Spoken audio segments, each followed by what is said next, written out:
Hello दोस्तों, स्वागत है एक बार फिर आप सभी का आपके अपने यूट्यूब चैनल पीएस क्लासेस पर। तो दोस्तों, आज के इस वीडियो लेक्चर में हम क्लास 12 फिजिक्स से बोर्ड एग्जाम के पर्पज से दो वेरी मोस्ट इंपोर्टेंट टॉपिक के बारे में पढ़ेंगे, जिसमें हम पहले पढ़ेंगे बच्चों धारामापी का आमीटर में रूपांतरण। जी दोस्तों, आज के इस वीडियो लेक्चर में हम जानेंगे कि किस प्रकार हम किसी धारामापी को आमीटर में परिवर्तित करते हैं। इसके डायग्राम को समझेंगे, इसकी थ्योरी को समझेंगे और इसका जो थोड़ा सा डेरिवेशन है बच्चों उसको भी प्रूव करेंगे।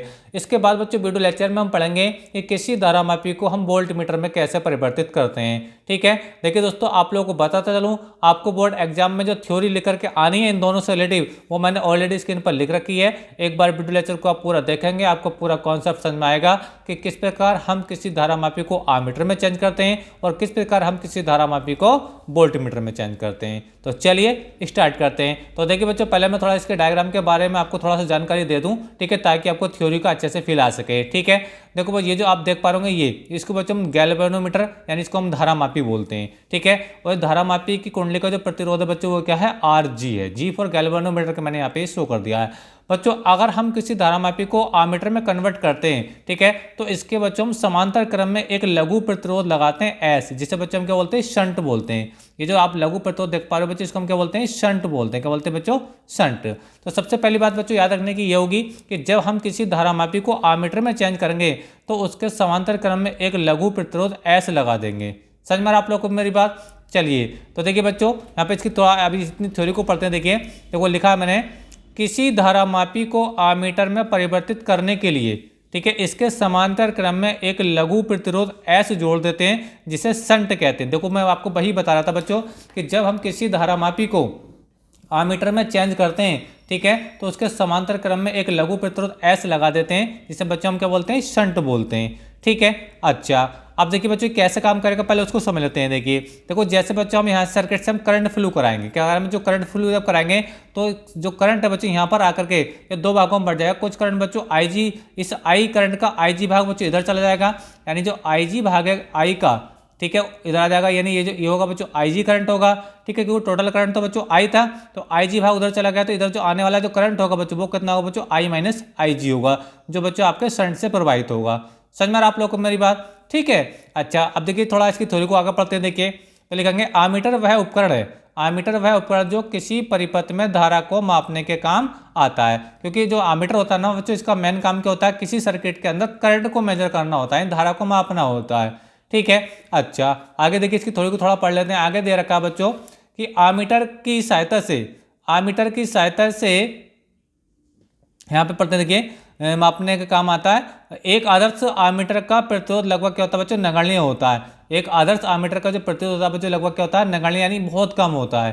समझ में आ रहा है आप लोगों को मेरी बात? यानी जब हम किसी प्रतिरोध के अगर समांतर क्रम में कोई दूसरा प्रतिरोध लगा देते हैं तो इसका जो ओवरऑल प्रतिरोध होता है ना वो हमेशा क्या होता है, कम हो जाता है। ठीक है, और अगर बच्चों हम इसी का रिवर्स बोलें कि अगर हम किसी प्रतिरोध के श्रेणी क्रम में एक दूसरा प्रतिरोध लगाते हैं तो उस सर्किट का प्रतिरोध क्या बच्चों, बढ़ जाता है। यानी समांतर क्रम में प्रतिरोध जोड़ने से ओवरऑल परिपथ का प्रतिरोध घट जाता है, जिसकी वजह से बच्चों क्या होता है, करंट का जो ज़्यादा से ज़्यादा मान होता है बच्चों वो इधर से प्रवाहित होता है। क्योंकि इधर कम प्रतिरोध है तो इस I करंट का ज़्यादा से ज़्यादा भाग बच्चों इधर से प्रवाहित होगा, उधर से बहुत कम प्रवाहित होगा करंट का भाग। ठीक है, तो मैंने यही लिखा। देखिए, एक बार फिर रिपीट करते हैं कि आमीटर वह उपकरण जो किसी परिपथ में धारा को मापने के काम आता है। एक आदर्श आमीटर का प्रतिरोध लगभग क्या होता है, नगण्य होता है। ठीक है, अच्छा, आगे देखिए, आमीटर की सहायता से जिस परिपथ में धारा को मापना होता है, यानी आमीटर की हेल्प से हम जिस परिपथ में हम करंट को नापेंगे यानी धारा को मापेंगे, ठीक है, तो तब आमीटर को उस परिपथ के श्रेणी क्रम में लगाया जाता है। यानी ये जो आप पूरा परिपथ देख पा रहे हैं ये बच्चों क्या एक आमीटर की रचना है। ठीक है, ये पूरा को हम क्या बोलेंगे बच्चों, आमीटर बोलेंगे। ठीक है, जहाँ ये गैल्वेनोमीटर है, ये इसकी कुंडली का प्रतिरोध है RG। ठीक है, इसके समांतर क्रम में जोड़ा गया एक लघु प्रतिरोध S है। इस पूरी वस्तु को बच्चों हम क्या बोलते हैं बच्चों, आमीटर बोलते हैं। ठीक है, आमीटर का मुख्य काम मैंने आपको बताया, किसी सर्किट के अंदर करंट को मापना होता है, पहली बात। दूसरी बात क्या होता है बच्चों, एक आदर्श आमीटर का जो टोटल प्रतिरोध होता है वो लगभग क्या होता है बच्चों, नगण्य होता है, यानी बहुत कम होता है। समझ में आ रहा आप लोगों को मेरी बात? तो चलिए देखिए मैं थोड़ा सा इसका जो डेरिवेशन है वो भी आपको प्रूव करके दिखा देता हूँ। देखिए डायग्राम के माध्यम से समझते हैं। देखो ये जो RG प्रतिरोध है इसमें IG करंट आ रहा है और ये जो S प्रतिरोध है इसमें I माइनस IG करंट आ रहा है। इन दोनों प्रतिरोधों में जो करंट क्या अलग अलग है, समझ में आ रहा है आप लोग को मेरी बात। तो इनके सिरों का जो विभवांतर होगा वो क्या होगा, जो सेम होगा। जितना विभवांतर बच्चों यहाँ पे होगा ठीक उतने विभवांतर क्या होगा बच्चों यहाँ पर होगा, क्योंकि बच्चों प्रतिरोधक के समांतर क्रम में क्या होता है कि करंट अलग अलग होता है। जैसे कि आप स्क्रीन पर देख पा रहे होंगे, इधर IG करंट है, इधर I माइनस IG करंट है, लेकिन दोनों के सिरों का जो विभवांतर होगा, जो पोटेंशियल होगा बच्चों वो सेम होगा। ठीक है, तो चलिए देखिए अब हम इसको थोड़ा सा जो डेरिवेशन इसका देखिए वो मैं आपको प्रूव करके दिखा देता हूँ। देखो पहले हम लिख रहे हैं बच्चों, क्योंकि हम लोग जानते हैं कि ओम का नियम में क्या होता है बच्चों, ओम का नहीं होता, B equal to I R होता है, B equal to I R. तो जब यहाँ पे कंडीशन ये लगाऊंगा बच्चों में, तो I की जगह आएगा I माइनस आई जी और R की जगह आएगा बच्चों S आएगा। ठीक है, तो हम जो कंडीशन लिखेंगे यहाँ पे देखिए समझिए, ये हो जाएगा बच्चों I माइनस आई जी, ठीक है, और ये हो जाएगा बच्चों आपका S क्या बच्चों लघु प्रतिरोध है। ठीक है, और आगे देखिए, ठीक है, यह ध्यान से देखो एक बार, ये वही चीज़ है, B इक्वल टू क्या होता है बच्चों आई आर होता है, ओम का नियम यही तो होता है। तो I की जगह क्या आ रहा है बच्चों आपका I माइनस आई जी आ रहा है। ठीक है, इस वाली ब्रांच की बात कर रहा हूँ। ठीक है, और R की जगह क्या आ रहा है बच्चों S आ रहा है, ये क्यों H भी क्या एक लघु प्रतिरोध है। ठीक है, अब इसी चीज़ को बच्चों आगे लगाइए यहाँ पे, तो यहाँ पे करंट क्या बच्चों IG है, तो यहाँ पे बच्चों करंट क्या रहेगा बच्चों, ये IG रहेगा।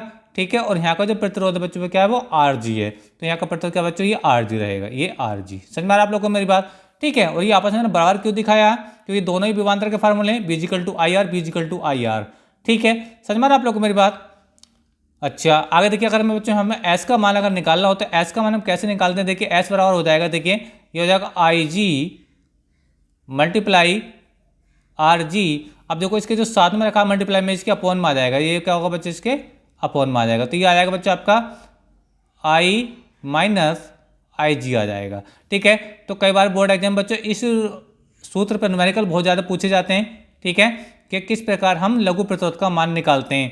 ठीक है, तो ये थोड़ा सा इसका बच्चों डेरिवेशन भी है, तो ये बच्चों आपको ये इसमें भी आपको ये तैयार करना होगा। समझ में आ रहा है आप लोग को मेरी बात।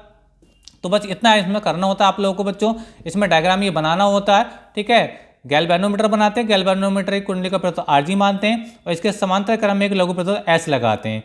समझ में आ रहा है आप लोग को मेरी बात। और जब ये समांतर क्रम में लगे हो तो बच्चों, तो यहाँ का विभवांतर और यहाँ का विभवांतर क्या होगा बच्चों सेम होगा। तो यहाँ पे जब ओम के नियम अप्लाई करेंगे, ठीक है, B equal to I R, तो इस वाली ब्रांच के लिए क्या हो जाएगा I minus I G into R की जगह एस आ जाएगा। और जब इस वाली ब्रांच के लिए बात करूँ तो I इंटू आई आर होता है ना, तो I की जगह आई जी हो जाएगा और R की जगह बच्चों आपका क्या है आर जी है। यहाँ से बच्चों आप S का मान बच्चों आसानी से निकाल सकते हैं। ठीक है, क्योंकि ये वाली जो वैल्यू इसके बच्चों बिल्कुल ठीक अपॉन में आ जाएगी और ये वाला आई जी इंटू आर जी आपका बच्चों सेम ऐसे रहेगा। ठीक है, तो ये बच्चों आपको बच्चों ये प्रूव करना आता है। उम्मीद करता हूँ ये भी बच्चों आपको अच्छे से क्लियर हो गया होगा। ठीक है, तो चलिए अब हम समझते हैं बच्चों हम कि किसी धारामापी को वोल्टमीटर में हम कैसे चेंज करते हैं। तो चलिए देखिए हेडिंग हमने लगा रखा है बच्चों, धारामापी का वोल्टमीटर में रूपांतरण। ठीक है, अच्छा इसमें क्या करते हैं बच्चों, पहले डायग्राम को समझ लेते हैं। तो ये क्या बच्चों, ये गैल्वेनोमीटर है। ठीक है, और इसकी कुंडली के प्रतिरोध को हमने क्या माना जी मान लिया है। ठीक है, इसको हम आप अलग से भी दिखा सकते हो आर जी करके। ठीक है, और इसके श्रेणी क्रम में हमने क्या जोड़ दिया, ये बच्चों क्या है एक बड़ा प्रतिरोध यानी उच्च प्रतिरोध आर जोड़ दिया है। यहाँ पे क्या था, यहाँ पर जो देखो यहाँ पे लघु प्रतिरोध जोड़ा था, यहाँ पर छोटा सा प्रतिरोध जोड़ा था, वो समांतर क्रम में जोड़ा था। जब बच्चों हम धारामापी को आमीटर में चेंज करते हैं तो उसके समांतर क्रम में लघु प्रतिरोध लगाते हैं, छोटा प्रतिरोध लगाते हैं, इसे एस कहते हैं। ठीक है, लेकिन बच्चों जब हम किसी धारामापी को वोल्टमीटर में चेंज करते हैं, वोल्टमीटर का डायग्राम पूरा देख पा रहे हैं, तो धारामापी के समांतर श्रेणी क्रम में एक बड़ा प्रतिरोध आर लगा देते हैं। समझ में आ रहा है, क्योंकि ये श्रेणी क्रम में जब लगेगा तो वोल्टमीटर का जो प्रतिरोध है बच्चों को क्या होता है बहुत हाई हो जाता है। समझ में आ रहा है आप लोगों को मेरी बात। ठीक है, तो एक आदर्श वोल्टमीटर का जो प्रतिरोध है बच्चों को क्या होता है बच्चों वो उच्च होता है, याद रखें इस चीज को। और जो आमीटर होता है जो मैंने आपको पहले बताया, तो एक आदर्श आमीटर का जो प्रतिरोध होता है बच्चों लगभग क्या होता है नगण्य के बराबर होता है। ठीक है, तो चलिए देखिए अब इसकी बच्चों हम थ्योरी को एक बार पढ़ लेते हैं। ठीक है, थ्योरी क्या देखिए, थ्योरी समझते हैं, एक बार पूरी थ्योरी क्या देखिए। किसी धारामापी को वोल्टमीटर में परिवर्तित करने के लिए इसके श्रेणी क्रम में, देखो मैंने आपको कहा श्रेणी क्रम में, ठीक है, एक बड़ा प्रतिरोध आर जोड़ देते, जैसे कि आप स्क्रीन पर ये देख पा रहे होंगे। ठीक है, वोल्टमीटर वह उपकरण है, ठीक है, जिससे किसी परिपथ के किन्हीं दो बिंदुओं के बीच विभव को मापा जाता है, यानी पोटेंशियल को मापा जाता है वोल्टमीटर की हेल्प से। जबकि आमीटर से क्या नापते हैं, धारा नापते हैं, और वोल्टमीटर से क्या नापते हैं बच्चों, हम वोल्टेज नापते हैं, यानी विभवांतर को नापते हैं। तो वही मैंने लिखा देखिए, वोल्टमीटर किसी द्वारा पढ़ते हैं, किसी धारामापी को वोल्टमीटर में परिवर्तित करने के लिए श्रेणी क्रम में एक बड़ा प्रतिरोध R जोड़ देते हैं। वोल्टमीटर वह उपकरण है जिससे किसी परिपथ के किन्हीं दो बिंदुओं के बीच विभव को नापा जाता है। ठीक है, वोल्टमीटर की सहायता से जिन दो बिंदुओं के बीच विभव को नापना होता है तब वोल्टमीटर को उस परिपथ के समांतर क्रम में जोड़ा जाता है। इस बात को याद रखना। देखो, आमीटर को जोड़ते हैं बच्चों हम श्रेणी क्रम में और वोल्टमीटर को जोड़ते हैं बच्चों हम समांतर क्रम में। याद रखना, कई बार विकल्प में भी पूछा जाता है। तो बच्चों वोल्टमीटर को हम सदैव कहाँ जोड़ते हैं बच्चों? परिपथ के समांतर क्रम में जोड़ते हैं और आमीटर को बच्चों हम श्रेणी क्रम में जोड़ते हैं। तो बच्चों ये इसका थ्योरी थी, ये इसका डायग्राम था। तो उम्मीद करता हूँ बच्चों ये भी आपको टॉपिक अच्छे से क्लियर हो गया होगा।